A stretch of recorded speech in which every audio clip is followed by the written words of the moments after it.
Hello, Carl here with Sustainability Theory News. We're over at fastcoexist.com, and they have an article about the future of urban farming might just be in suburbia. Now, it got me thinking about the pros and cons of urban farming versus suburban farming. Now, they're talking about Bright Farms, which, as you can see from this picture, it's a pretty big farming operation. They do have a local marketing campaign. They have some of their packaging under here. Here's a mock up of one of their future greenhouses. They mostly grow leafy greens and tomatoes.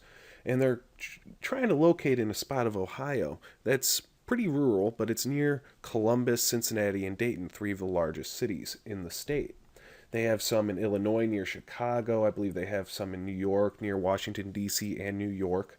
So that's one of the pros of going out into suburbia, way out into the sticks, as some people might say.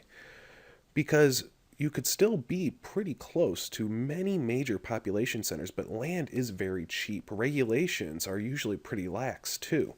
They looked at building greenhouses on top of buildings in Brooklyn, and they discovered that it needed some serious engineering that just could not be completed in time for the time frame. They tried a urban site in Washington, D.C., but it needed so much environmental remediation, it was going to be too expensive.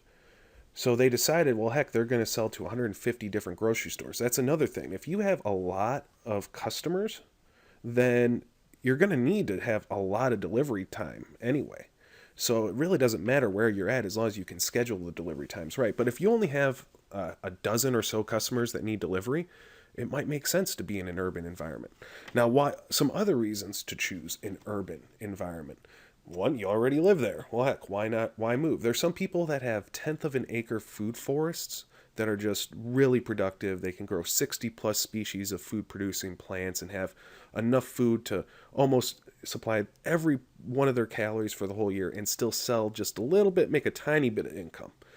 But you can really design a pretty profitable small farm in an urban environment. Look at Curtis Stone in Vancouver or outside of Vancouver. Jean Martin Fortier, another Canadian, and spin farming, very popular idea in the States, is very similar. Just high rotation crops. That's the thing. If you're in an urban environment, small piece of land, you're going to need to grow many different crops really quickly in succession. But if you got a little bit more land, then you can grow a wide variety of perennials that only require a little bit of maintenance every year, a little trimming and training from trees in a permaculture environment. But in urban environment, you got to dig up some beds at times, and plant some more annual vegetables, especially if you're trying to earn a living off of it, because those are the high dollar crops, tomatoes and greens, like pictured here. Now, if you want to read more about it, the link will be in the description. If you'd like to see more news headlines like this, subscribe to my channel. Have a great day.